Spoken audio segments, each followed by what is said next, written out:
Good evening, friends. Good evening. Good evening. Welcome to Christ Culture and Connections. We are glad that you have joined us live from the Lions Den. It's the brothers on tonight. We are the Kingsmen, and we are glad to be here together to share once again our thoughts, our perspectives, our life's experiences with you all and with each other. So, you know me very well. I'm P31. You know your boy, Pastor Jake Grogan. I'm glad to be here with you on this evening. We're going to go around, let everybody share their name, who they are, and then we'll begin to get started on tonight as we take a look at brotherhood versus isolation. So we're gonna start with my brother Jay Hart, and we're gonna work our way around. I'm not in the driver's seat tonight, as you see. So thanks be to God. Hallelujah. So I might talk a little bit more, but I am he is I. I am Coach Jay Hart. Just welcoming everybody to the panel on tonight, man. Welcome everybody to the show. We got a new face. Hopefully he do good. He's on probation. We'll see what happens. The one next to him, he's the light skinned version. You know, that's Al B. Sure over there. We hoping he's passing the test and stuff, man. But man, I am ready to start this show, man. Reverend Marley.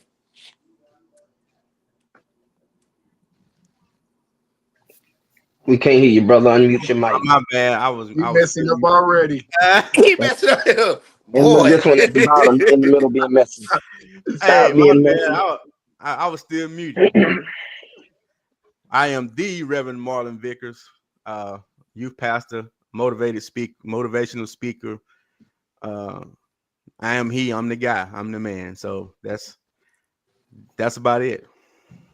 Cool. I actually want to interject. I want to save our new brother for last.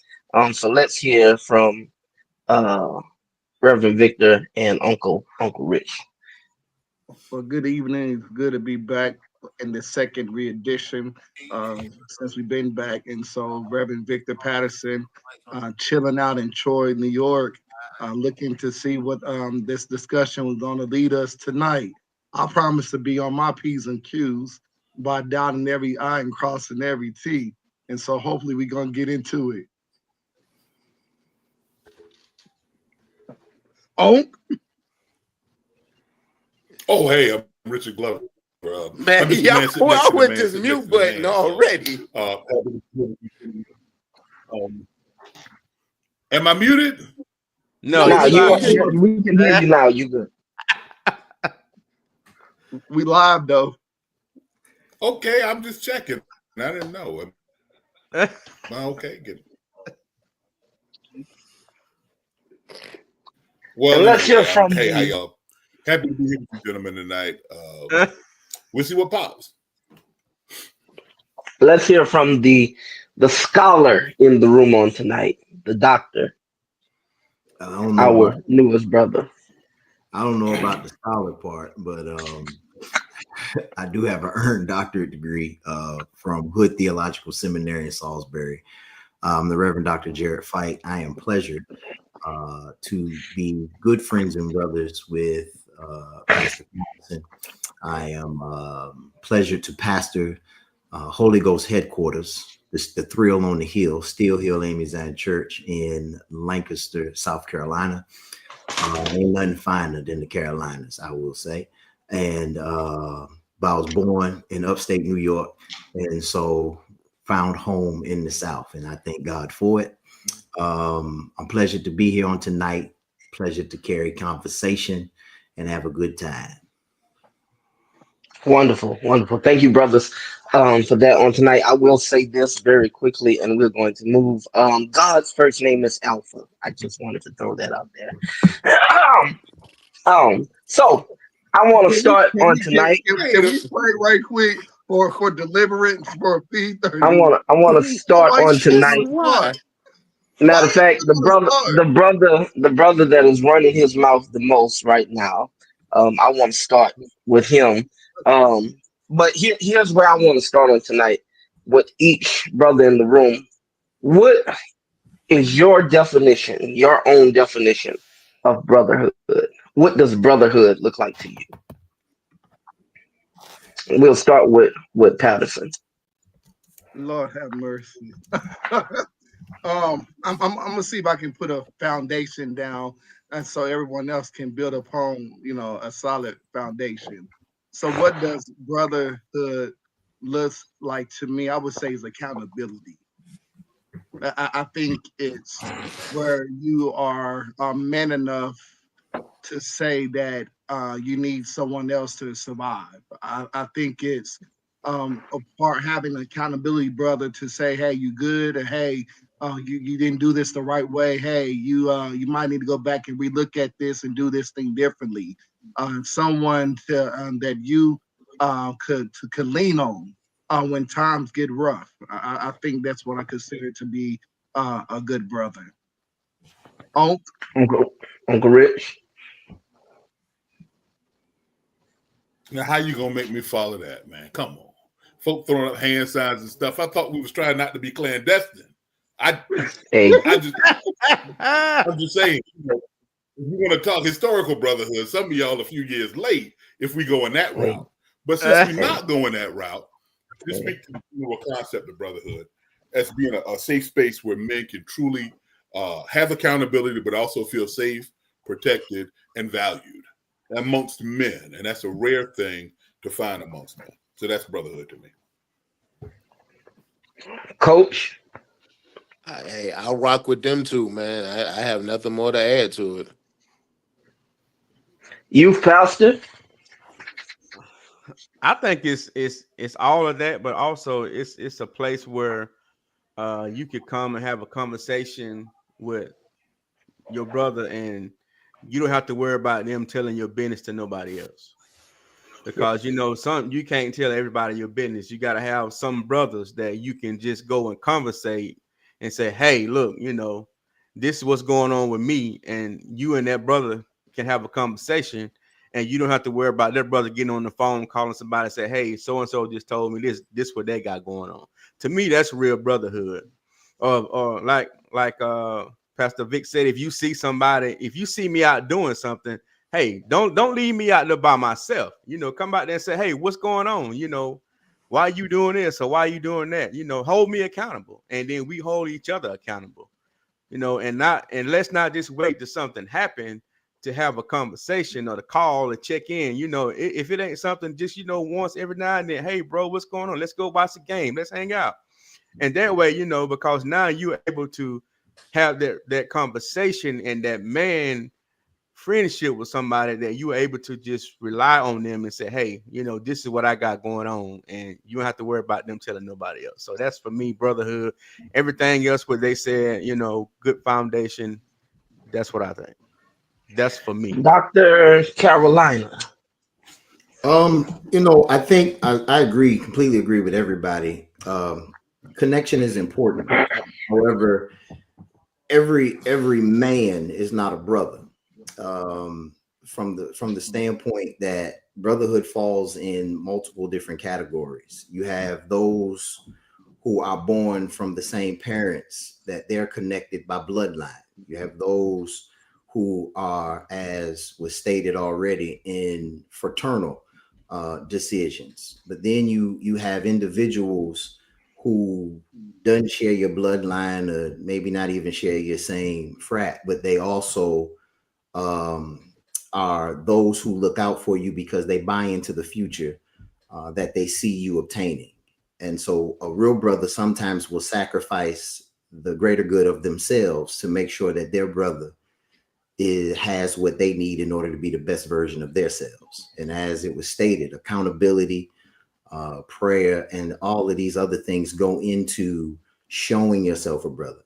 I can say you my brother all day, but if I don't show it in action to make it a verb, then we run into an issue to find out whether or not you really care about my future and about me actually being the best version of myself, the best husband, the best father, the best, if I'm an accountant, the best accountant, that we are doing things with integrity and that we're holding each other accountable to make sure that beyond bloodline, I agree with the calling over your life. And that's why I'm here to support it. Wonderful. Wonderful. I love it. I love it. Accountability, vulnerability, secrets being held for one another. And these are things that make great men be able to be not just brothers, but role models for the next generation. For the next generation. So glad to hear it. Glad to hear it. Let's start. Jay, I'm gonna throw this question at you. I want you to answer this, and we'll kind of tether it around and see what happens with it. What experiences or beliefs do you think have caused men to prefer solitude over community? Mhm. Mm. Well, I ain't gonna say that's easy, but before I answer that, Janotica, thank you for joining. Jay Pratt, you are my brother, man. I love you, man. I thank y'all guys for rocking with us. Pratt, good to see you, bro. Uh, I I think it's the opposite of everything everybody said. When you have a man who can't hold your secrets, when you have a man that you can't have as an accountability partner, somebody who don't see your best interest, somebody who will actually lay it lay in a cut and watch your demise and not speak up and not help out. A man who would not turn around and hold his hand out and bring his brother man up, or try to help his brother to realize the best version of himself. I think that we have stabbed each other in the back too many times. We have talked about each other too many times. We have stolen from each other too many times. I think that we have coveted our brothers too many times. And that's some of the reasons why some men just like, they the lone wolf. Like, it's just me. Like, I can't trust nobody, because the last time I put my hand out for help, it was slapped. And then the last time I put my hand out to help, it was slapped. So it's to the point where I don't trust my own blood, let alone the man that works next to me, let alone the Mm. man who stays across the street from me, let alone my uncle, or my father, or my cousin. So these are just, for me, some of the reasons why we decide to just, be an army of one. And so with that being said, and of course you got me moderating tonight, and so of course I'm going to throw out my theological peruse along this. Um, how do you, and this is for anybody, um, how do you identify the Cain and Abels in your life?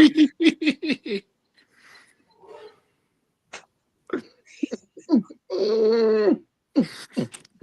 Man, that's for Oh, y'all. That's Oh, for is it? Anybody y'all. picking up? Anybody Everybody picking up ain't got to coach? talk. That's for y'all, because that.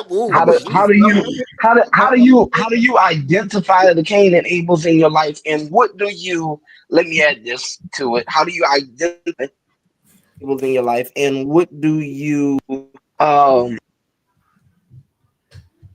how do you place Cain, or what do you do to place Cain in a particular place, knowing the position that they hold? listen, I think it's necessary to have Cain's and Abels in your life, all at one time, because I believe they both teach you something totally different from one another. I think, like Coach Jay just did his, and I think it balanced you in reality, knowing what to do and knowing what not to do. I look for brothers that, again, goes is going to hype me up just as much as I'm going to hype them up. I look for brothers that's not jealous or envy of my success because they want it, but they find a way to make their own success. I'm a firm believer in that. If you are the most successful person in the room, you still got a lot of more growth to do.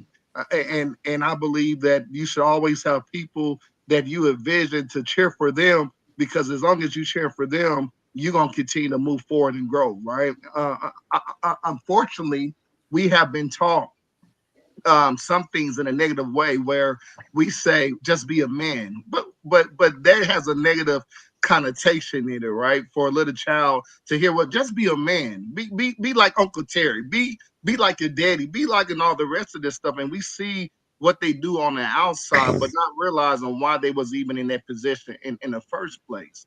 And so sometimes we are taught that our vulnerability hurts us more than it helps us. And when we can't be vulnerable with each other, we self guard, and when we self guard, we isolate, and when we isolate, we think it's only us that's doing everything else that's supposed to be. But I do believe that we need to have a balance of having Cain's and Abel's in Yeah. our life, and I'm gonna toss it over to the Reverend Doctor Fight to add to it. Hey, I was about to Um, do the same thing too, because So wouldn't you say that's pluses and minus or wins and losses too? we got people writing paragraphs in the I comments see here. that. Y'all give me. We go come back to that, David, because we can't read all that right now. Yeah, I Go saw ahead, that. and we go come back to David. so I would dare say that you know, most men operate in isolation because they know Cain exists. Uh, Mm, um, Most people are in competition with other people, and the person you're in competition with half the time don't even know that y'all in competition.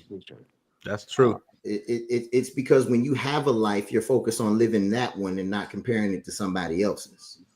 But too many times we have individuals who want what they see on the outside, not knowing the dedication in private that make that come to pass. And so we enamor and aspire to be something that we don't know what comes with it. And so Cain only exists because of comparison. And a lot of times, true brotherhood is not about comparison, because true brotherhood recognizes that God's table is large enough that everybody can eat.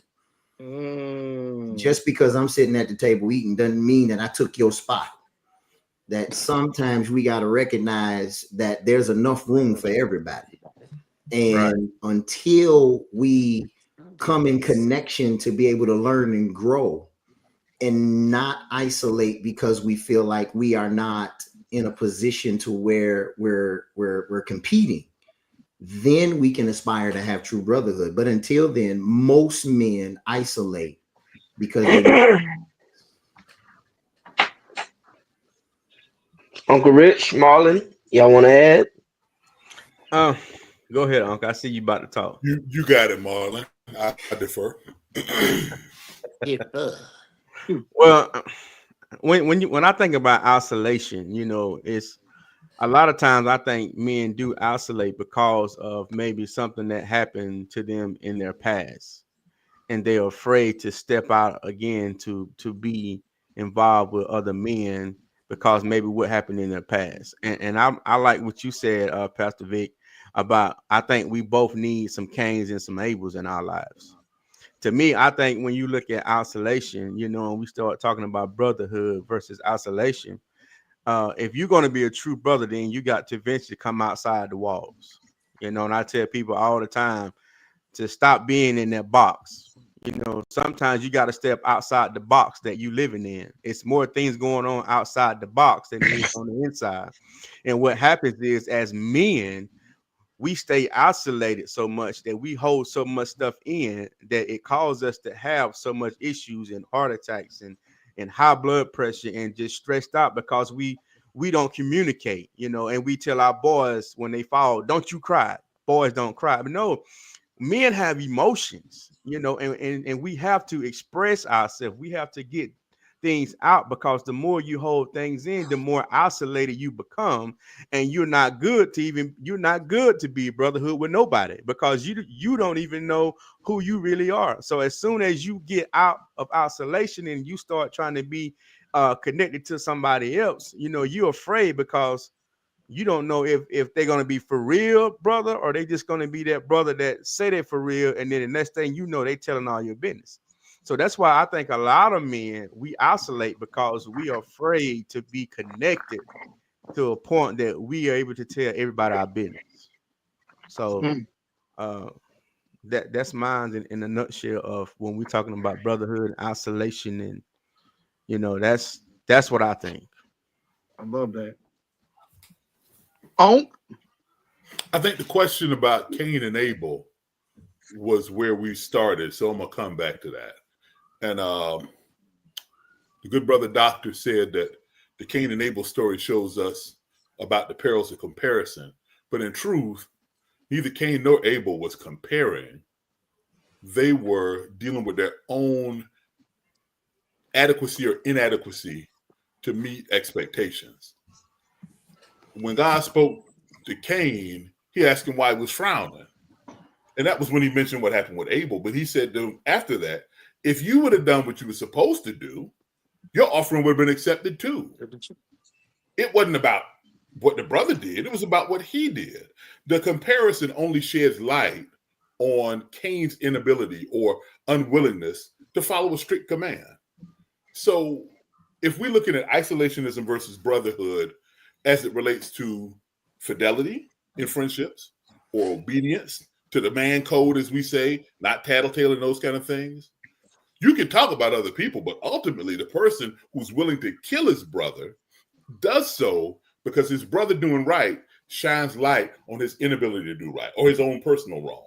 So people stand in isolation because either A, they are the Cain in the situation where being around other people shines a light on their imperfections, or they're the Abel in the situation where they're so committed to doing their thing, they're not watching their own back because they're not thinking that other people would kill them for doing the right thing.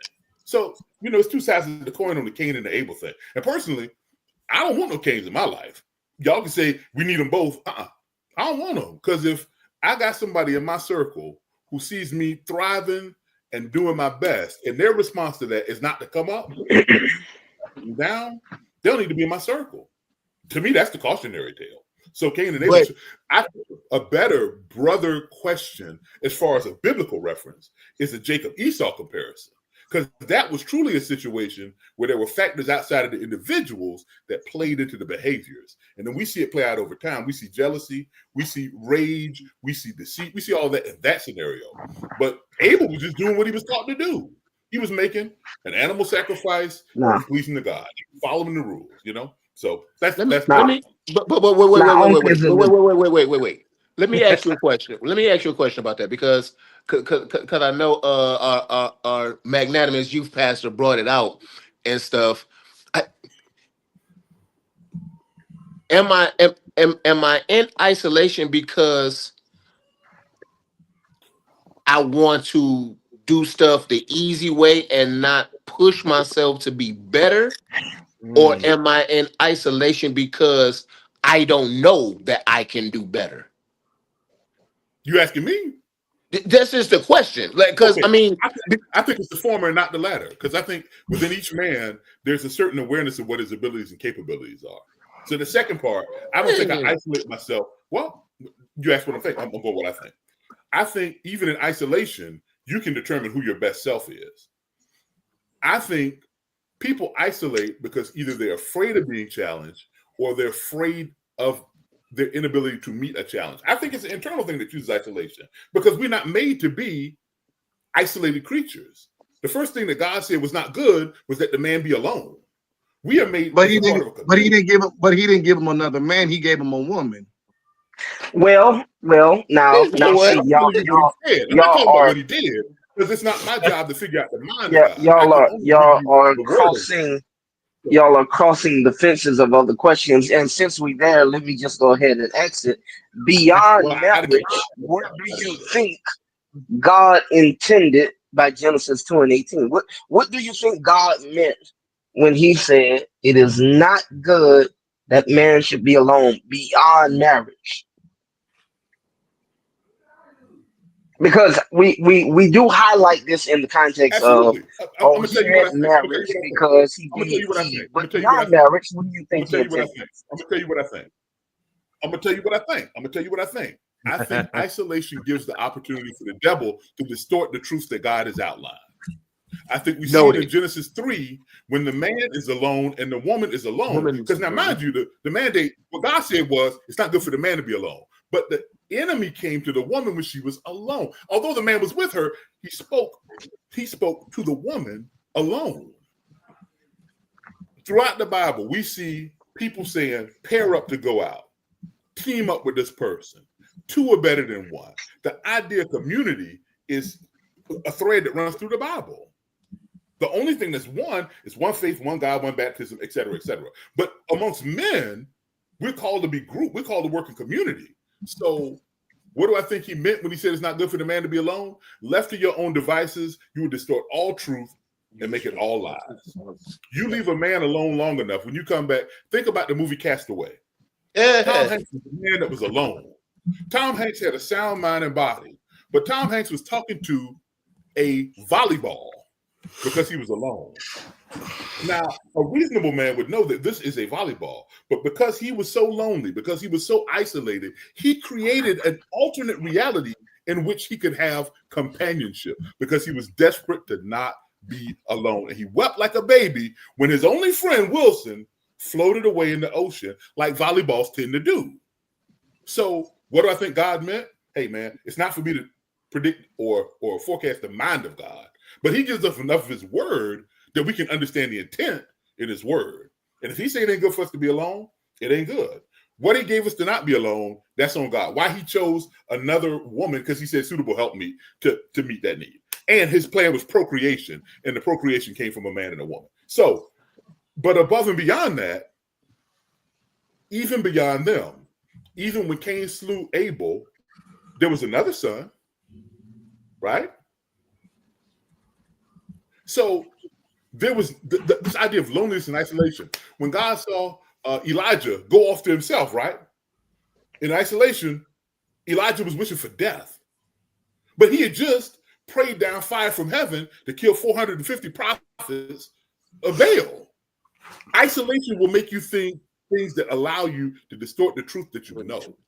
So the danger in isolation is if a man of God, a man who's hearing the voice of God like a prophet, can be distorted, what happens to a regular man, a common man, who's not receiving that divine intervention consistently or hasn't had an upbringing that is without blemish?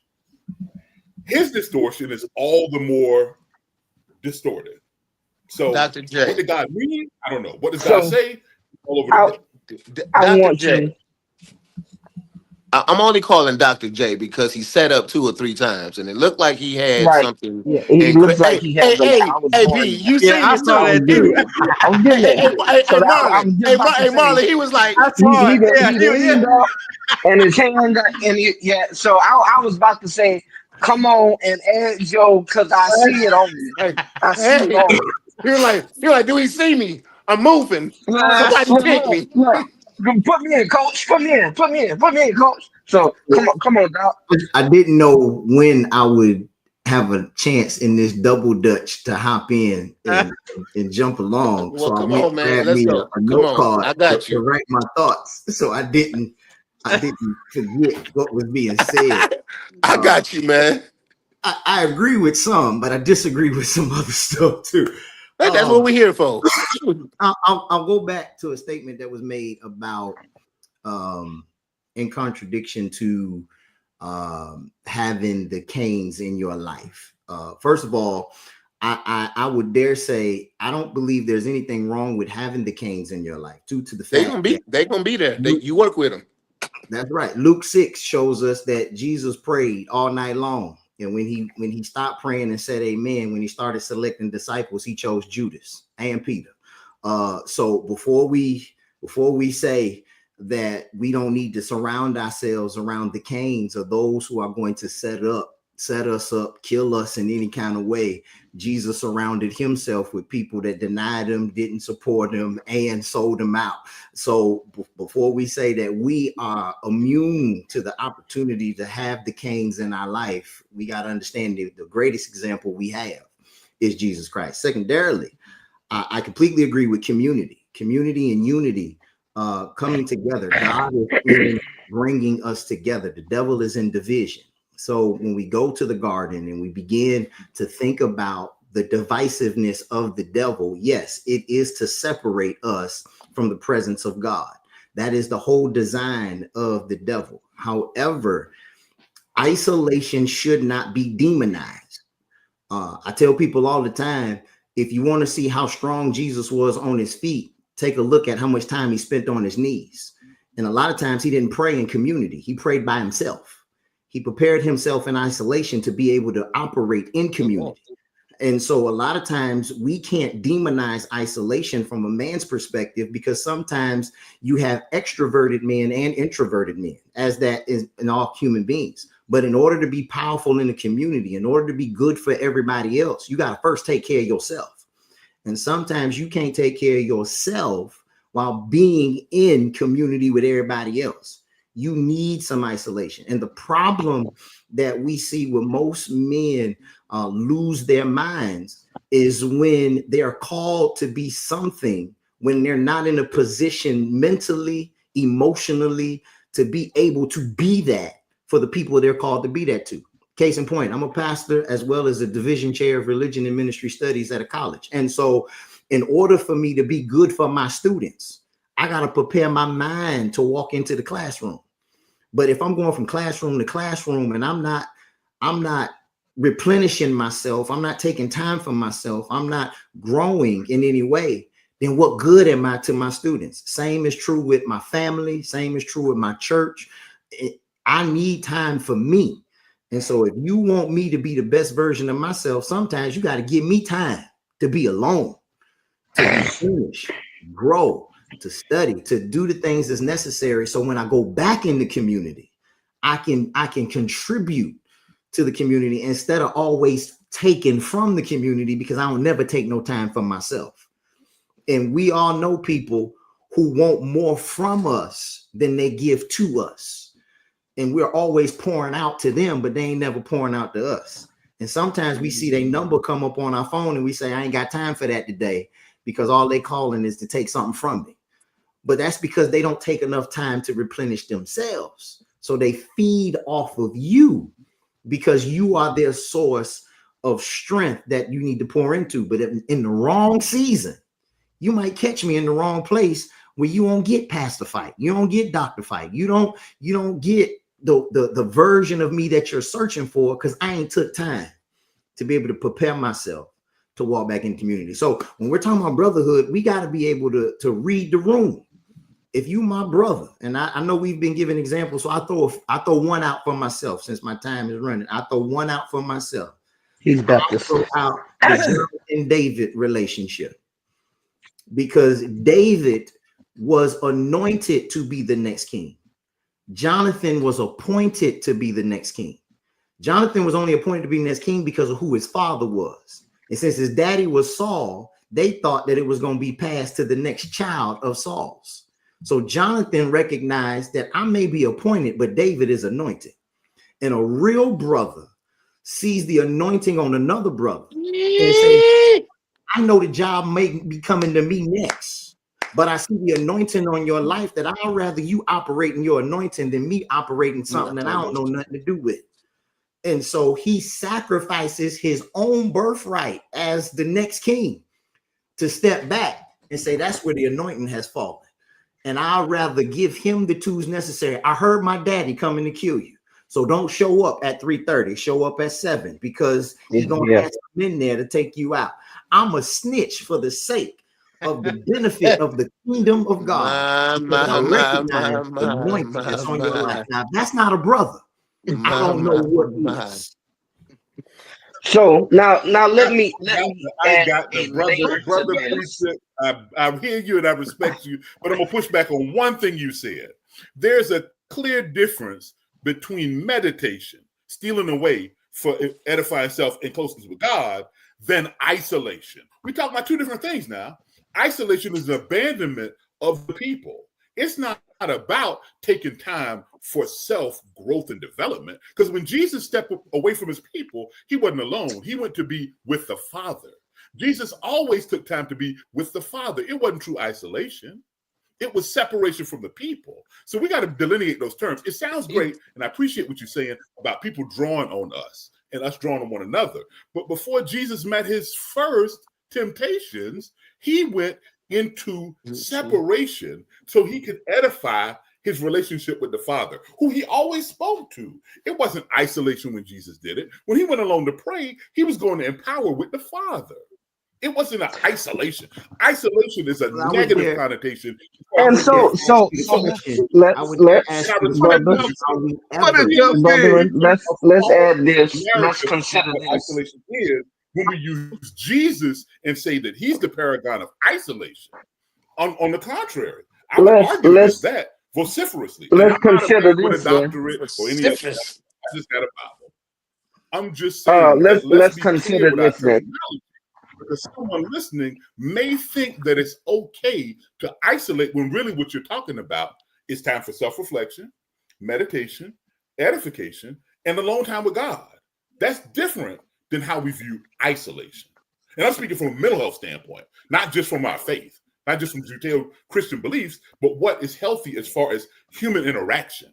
So let's be careful with the terminology and not blend the two for the sake of a soundbite. Because what you're saying is good, but I don't want anybody to misinterpret what true isolation looks like. So let me say this. And let's consider this. Hold on, Reverend. Let's consider this. Since we won't use Jesus as this paradigm or this picture of isolation, what would you then consider David before becoming king? Because when we look at the scriptures, David is always with the sheep by himself, alone. As a matter of fact, to the point where when the prophet shows up, the prophet has to say, "Are you sure this is all of your sons?" And Jesse then says, "Oh, wait, I have one more," because he's always isolated. No, he's always doing the will of his Father.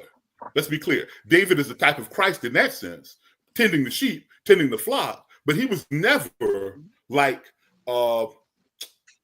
Jacob's brothers, where they were supposed to be in Shechem, but they were in Dothan. That's not the picture with David, because when they needed to find David, they could find David. When Jesse went to David and said, "Hey, take him out some food," he could find David. David was busy doing his father's will. He wasn't isolated off the clock. His job particulars required him to not be around others. That's different than somebody walking out from Brotherhood to me. Yeah. So to answer your question, David not being there when Samuel came to anoint wasn't because David was in hiding like Saul did. It was because Did we lose them? Hey, let me say this. Can y'all hear me? Go ahead, Patterson. Yeah, you good. Yeah, go ahead. I got two thoughts. First of all, I love a healthy debate. I love a healthy debate. And I love that all of us come from different backgrounds that makes us look at things differently. All because of therapists, right? So I mean, I understand all that stuff. So I appreciate the different backgrounds and things of that nature. That's why the first thing I want to say. Secondly, I might not be the smartest person in the room. No matter what room I'm in, I might not be the smartest person, but I'm glad for a dictionary. And so while I was sitting here, I looked up the word isolation to see what it was defined as. I'm the smartest person. And the definition that I got for isolation, saying isolation means being separated from others, either physically, socially, or emotionally. That's what isolation is. So anytime you're separated from somebody, no matter how long you're separated from, it's isolation. When Jesus was in the wilderness for 40 days and praying, that's isolation. He was separated from everybody else. When Moses went and did his thing, he was isolated. He was separate. from everybody else. So when we talk, we have to understand what the definition of words are before we can really put our hats on anything that we do. So isolation, and it's very sense. Y'all can look it up. Y'all might find a different definition. Isolation, in its very sense, means being separated from others, either physically, socially, or emotionally. And can I tell you, I know I need time for myself. I know anytime I get on the airplane, the the student says, if in the case of an emergency when you need to breathe, you put on your arm oxygen mask before you help somebody else, is because if you can't take care of yourself mentally, physically, financially, spiritually, how can you be able to be around anybody else to take care of them in a healthy way? And so I also think about Psalms. Psalms, I think it's Psalms, where it is at. Let me get it to right quick. It is Psalms 133. It said, "Behold, how good and pleasant it is for brethren to dwell together in unity." Then it say it's like the precious ornament upon the head that ran down the beard, even Aaron's beard that went down to the skirts of his garments, and as the dew or Hermon, as the dew that descended upon the mountains of Zion. For there the Lord command a blessing, even life for evermore. So I do believe that when we are together, we are having life and have life more evermore. And I do believe that God believes that we should be unified because there's no I in team, and but there is an I in unity. And if you walk together hand hold hands together, you become unified. And I believe that's what the brothers need to do. But there is time for me for isolation. So now I'm going to flip this completely. Maybe not completely, but throw a different look at this. And I want to pose this to our youth pastor that's in the room because he deals with a different dynamic, in a sense, in that he deals with young men and societal shifts, cultural changes. And so, what ways, Marlon, do you think that the culture teaches men to be self-reliant to the point of loneliness? Because there's this thought of I'm a self-made man. Um, what ways do you think that the culture imposes on that and plays on that? Oh, that's good. But I'm trying to think a good way to put that because I deal with a lot of teenagers and a lot of from teenagers to like almost grown men. Mhm. And what you're saying is I think a lot of times they look at social media. They look at all of the TikToks and all that stuff, and they base their life on that, and they use that to kind of separate themselves, just like you said, to say like I'm self-made and I'm this and I'm that, and it's not real, and for me, I have to reel it back in for them to let them know exactly what real society is and what's real and what's not. Because when you say I'm a self-made, that means that I did it on my own, that nobody helped me, and that I didn't nobody brought me, but I did it on my own. So when you look at self-made and you look at the society, I think what's bringing our young men to make them think self-made is the social media.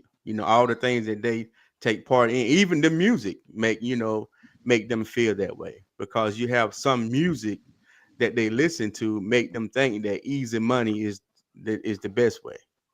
So, you know, the movies they watch, the YouTube videos they watch, all that stuff that they watch and they take part of make them feel like that they are self-made, that they can do it easy, and they think easy money is the best way. The fact they wanted the microwave way, they wanted McDonald's, they want it quick and fast instead of trying to do it the real and the society. Hey, this is exactly what it is. So that's in a nutshell. That's what I think. Brother, Corona is still out there. Hope you're all right. Coach, you got anything you want to add to Ah, ah. Jay is crazy, bro. No, I believe everything he said is correct. I don't get it, and we talk about at work we talk about how the sports has changed as well as far as culture wise, like when you look at sports today and some of the sports figures today and some of the things that they do and say it's kind of crazy and outlandish and stuff. It's like what would make you think to do or say or to react in that way that you did, making the type of money that you make.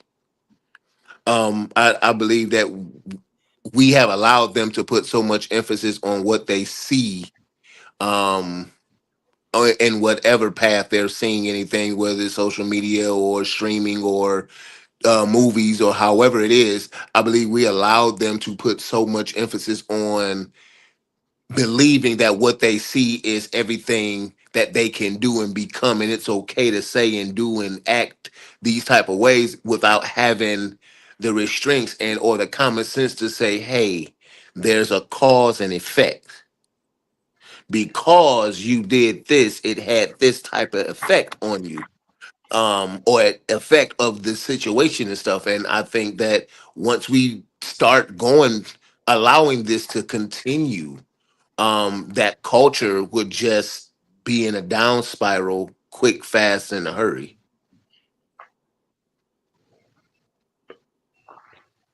And to add to that, you talk about sports. If you go ask any young black man from the age of 8 to 18, and you ask them what are the things that they want to do, and this is what most of them what they're going to say: I want to be a basketball player, I want to be a football player, uh, I want to be a rapper, or I want to be an entrepreneur. Some of them say that, but you don't never hear them say, I want to be a baseball player, I want to be a doctor, I want to be a lawyer. The other things, because that's not what the culture teaches them. The culture teaches them that if you play sports, especially basketball or football, you're gonna make it.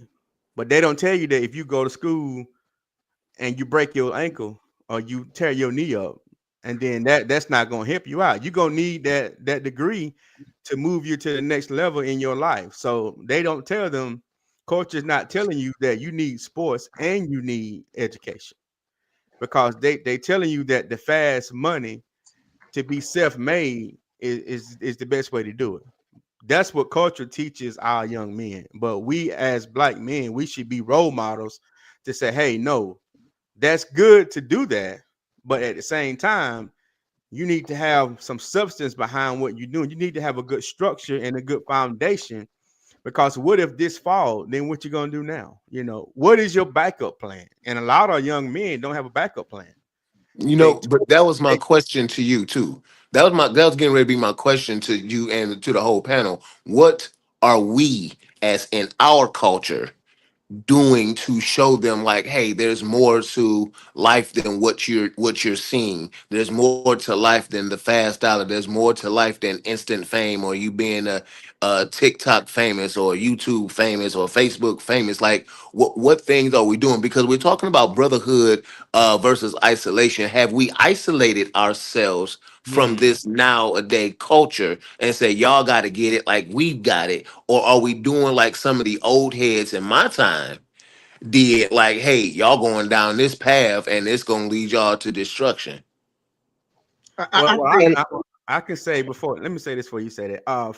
Dealing with dealing with young men, and you dealing with for us the church wise. I'm gonna just use that for church wise. Uh, you see in all churches. I ain't gonna say all because all churches might not be like that. Some churches, I'm gonna say some. You have the older generation that say they want to help the younger generation, but when it's time to help, they don't want to move out of the way. And then at the same time, when they do move out of the way, the younger generation is not stepping in. So there's a glitch between those two generations where the young, like my age, I would say the young adults they're not pulling in the younger, the younger ones, because they don't see the need of it. But the older people that are older than us, like in their 50s and 60s and 70s, they're moving on. They want to sit down, but they can't sit down because the young adults are not taking the torch, and they're not spreading it to the next generation to move them up. So that, I think that's I, it. I will say this in defense of the young generation, and we're going to move from this. Um, when we wanted to, we were told no. Right. When That's we what I'm had the zeal to, we were said you don't know nothing. When we had the fire, we were told you're playing with God. And so, no, we don't want to do it. And that's I can't necessarily say we because I'm doing it, but that. that's what I was saying. Yeah. Oh, But but but, but let me add this go ahead, before you. go ahead, Patterson. Um, you coach, you said what are we doing, with those kids and things of that nature. I would like to think that we would tell them continue to keep dreaming, but understand what comes with a dream. Martin Luther King had the greatest dream, but something came with it. And so we never want to take a dream away from a child, Right. but we also want to give them the tools in order for them to be equipped in order to execute that right.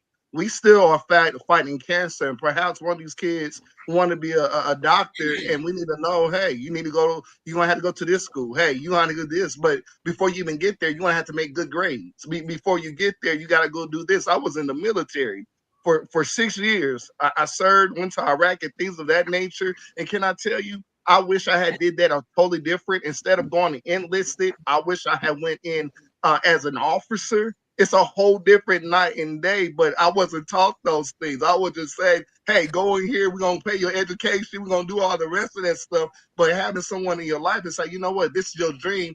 Let's walk you through it to see how we can get you to go there. You never want to cut a kid's dream away. And Right. secondly, for the church perspective, there should be some type of succession plan. Unfortunately, we know most churches are carried by our older generation. They the ones that tithe. They the ones that gives, and we never want to lose those voices, because if you do, you gonna lose that pocketbook. But we also know that we need some new energy. We need some young adults. We need some kids and things of that nature. So you try to find a way to enter and build an intergenerational church. Whereas if you got some seniors on the steward board, make your junior steward board to teach them how to take care of the church's finances. That way, if something happens, somebody in there has us tools where they can step up. If you got a trustee board, teach the kids about taking care of the building. In case that somebody pass away, now you got someone else that can step up. Allow, like here at my church, in the Methodist church, we let all of our clergy do the worship and do things of that nature. But I made it a priority of mine to say, hey, let one of my lay members come up there and read the scripture today. You don't have to be one of my clergy people. Hey, let one of my kids come up and pray today.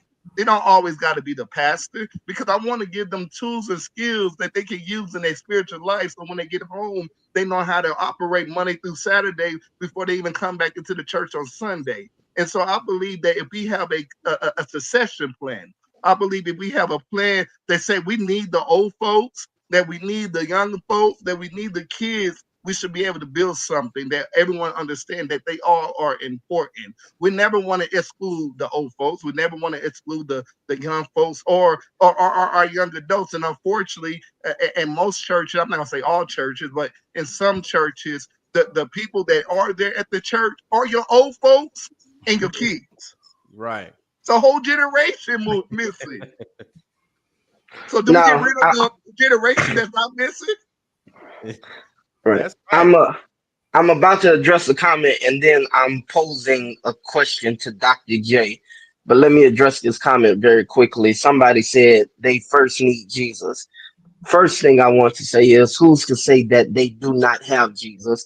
Because just because they receive Jesus in a different manner than you did does not mean that they do not have them, or just because they understand God in a different way that you understand God does not mean that you do not have them. And this, dear brothers, is where we have boundaries that have created gulfs between a younger generation and an older generation, because older generations believe that many younger generations don't have God or they don't want God. I'm moving. Dr. J, with that being said, knowing all the things that we've said about the influences that culture has on a brother being self reliant and isolating himself to the point of loneliness, what do you think the church's role should play in fostering brotherhood among men?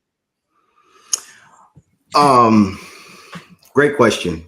Thank you. And like Pastor Patterson said earlier, healthy debate is always good. I appreciate the different perspectives. And what I will say is there's an African teaching and story that talks about the lions. The old lions have the maturity of a roar in their voice, and the young lions have the strength and activity in their legs.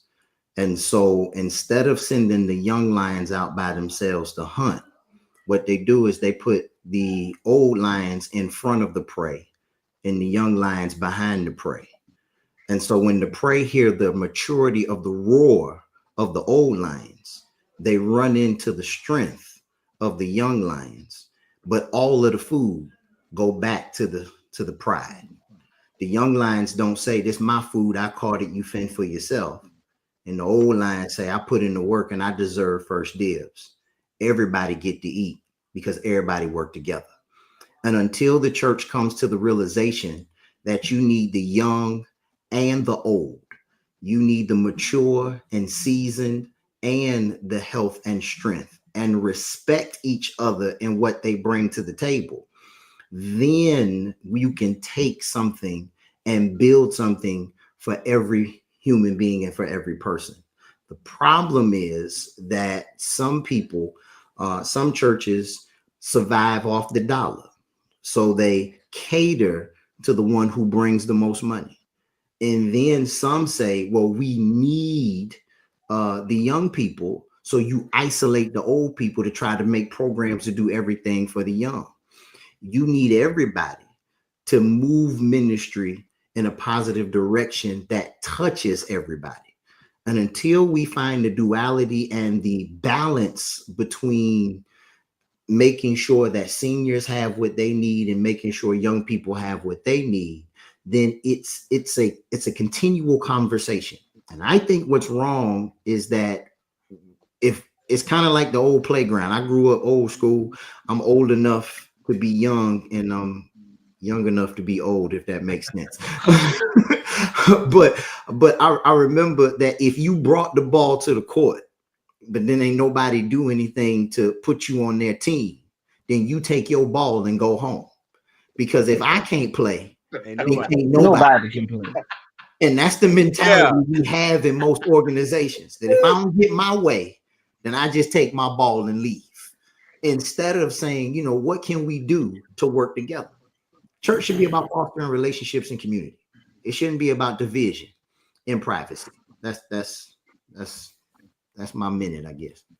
Coach Ebony asked a question. She said, "Does the AME Zion Church have an organization similar to the AME Zion Sons of Allen?" And yes, we do. We have a national men's ministry similar to the Sons of Zion, but then each church. Well, I'm gonna say each church, but most churches have our own men's group too that we do. But we do have a connectional platform like the Sons of Zion. Well, friends, this has been a great time. I got one last question for everybody to share a brief thought on, and we're going to get ready to get out of here. Or, as I would like to say in my sermon, I'm closing now.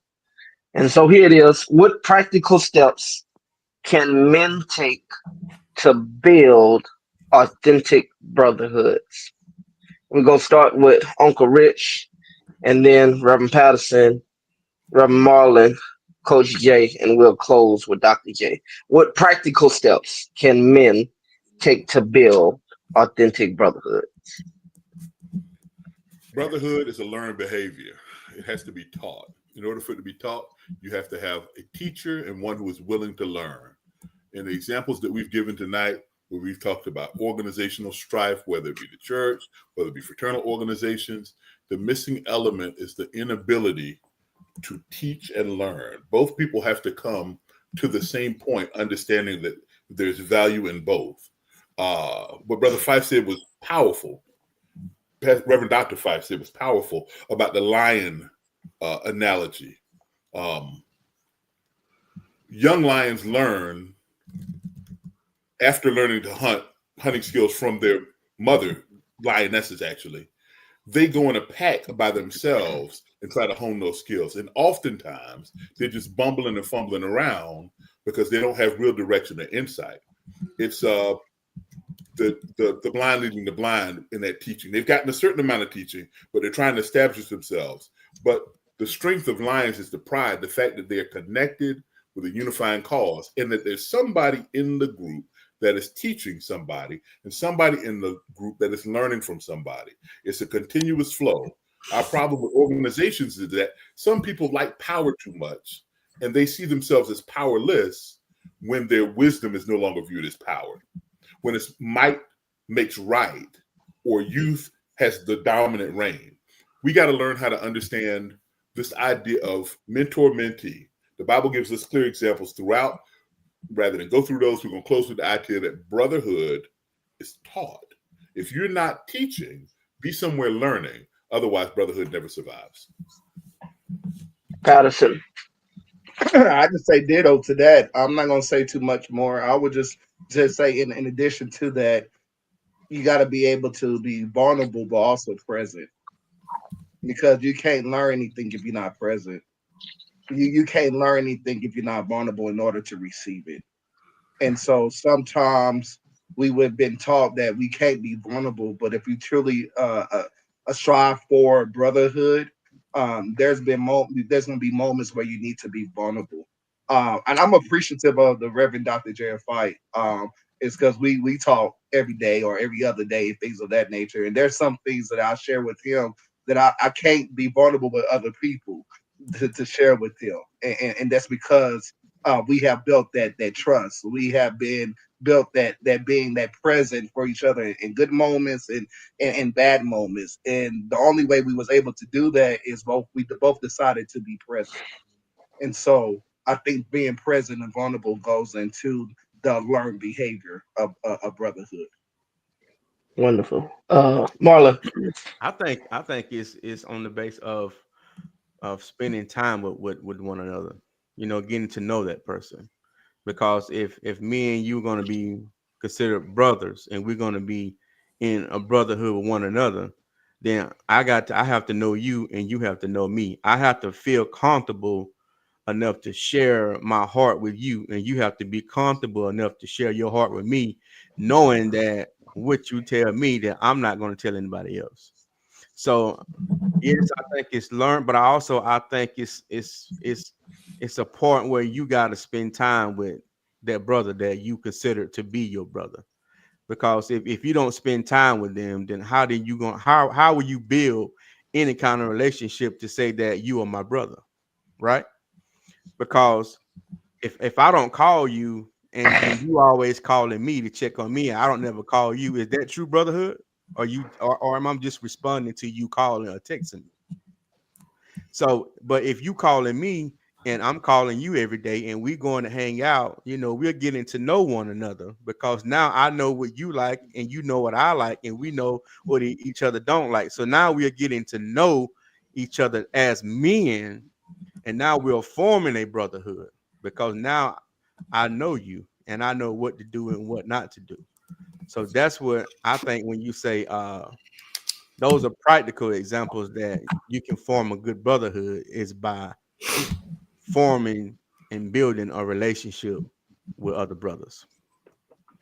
All right. I don't know what happened to. Oh, there he There is. you All right, Coach. Now it's on you. What practical steps can men take to build authentic brotherhoods? My bad, I pressed the wrong button. Um, uh, Because you're old. as Uncle I'm Rich, sorry. you ain't lying. As Uncle Rich was talking, and then Pastor Doctor Reverend Peter Patterson was talking. Then my brother, the Right Reverend Marlon, was speaking. I couldn't help but hear one song playing in my head, and it's "I Need You to Survive." Yeah. And I think that as men, we have been made to be this island, and we are so hard and hardened to where we can't let people in and or feel comfortable to let our guards down. But once we understand that I need you to survive, like I cannot and do not and don't want to do this on my own. I am not an island, so I can't win this fight on my own. So once we get to the point where we can be open and vulnerable and let our guards down for ourselves first, because we've been so guarded that we have to wind up letting some guards down on our own because I've made this fictitious person up in my head, and that's what I've shown people, the representation of me. But if I can let that go and be the true me and allow my brothers to come in and say, hey, I do hurt and I do want fellowship, I think that's maybe the only way, besides what everybody else says. It's another way that I think that we can allow brotherhood to begin and continue. Cool. Dr. J, your thoughts on practical steps? First, let me thank you for this powerful privilege to be a part of such wonderful minds and brothers to glean from on tonight. I don't profess to know very much, but to know that I don't know very much. I thank you for this time. To answer the question, I will recap the two things that I continue to hear in agreement with and add one more. I've heard vulnerability. A lot of times it is asked of men to be vulnerable, and sometimes in spaces where that vulnerability is not respected. So in order for one to be vulnerable, they have to trust that the person that I'm being vulnerable with will protect my vulnerabilities and not try to maximize on my vulnerabilities. And a lot of spaces that most men are in, we got to protect our vulnerabilities, because if they're used, it can be used against us for our demise. So I would say, yes, build trust and respect the vulnerability to be able to maintain brotherhood. Number two, the second thing I heard was that we have to be able to share our victories with one another, not just be vulnerable, but also to be able to share some of the things that are good that's happening in my life, and you not feel like I'm bragging. You know, just because I'm winning don't mean you lose it. That we raised in a culture where there's only one first place trophy. Well, what first place looks like for me in my context may not be the same first place in you in your context. So I can win and you can win, and we not be, like I said earlier, not be in competition with one another. Lastly, what I would say is we have to respect each other's voice, that everybody comes from a context or a culture that produces a mindset that allows us to be able to have something to contribute based off of where I come from. So just because it took me 10 years to get a master's and it took me 3 years to get a doctorate, just because I come with so many books on my shelf don't mean that my voice is any more important than somebody who was reared and raised in the GHETTO and got more street cred and street experience than I do. Their voice is just as valued as anybody else's voice. So we should not prioritize somebody else's contribution to the conversation more than somebody else. And so respect is the name of the game. And if we're going to build practical steps, the first thing we have to do is make sure we have a firm foundation to be able to be led and guided by Jesus Christ and the Holy Spirit, to be able to foster a conversation where everybody feels like they're heard and everybody feels as though we're in this together to fight the good fight. Because at the end of the day, we all want to build better men, and we all want to build a better society for our sons, our daughters, because I'm raising sons to be somebody's husband, but I also have a daughter who gonna need one herself. And so I'm teaching my sons one thing, and that's how to open up doors and how to treat a woman right. But I'm teaching my daughter how not to get out of a car if somebody ain't willing to open it for you. So even though I have both sons and a daughter, I'm raising them differently because they got to show up differently in society. Thank you. Well, friends, we're done tonight, but here it is. Coach J. Hart said he heard Hezekiah Walker, I need you to survive. But there is a great psalmist that wrote a great hymn who's named Marvin Gaye, and it's titled What's Going On. Let's go. And in that hymn, he said, brother, brother, brother, there's far too many of you dying. We've got to find a way to bring some love in here today. And so, brothers, we have to learn to love each other because here's the truth: we're better together, we're stronger together, Right. and we are wiser together. This has been the Kingsmen. Thank you for joining the Lions Den. This Hey, is hold Christ on. Culture Wait, and hold Connection. on. Hold on. Before we go. Am I the only one that had to go back and spell in his head what Dr. Fight just got finished spelling? I was like, oh, that's what he said. Oh, Yeah, yeah, okay, that's cool. what he said. Never mind. It's okay. Bye, y'all. We done. We cool. Cut it off. Bye, y'all. Cut it off.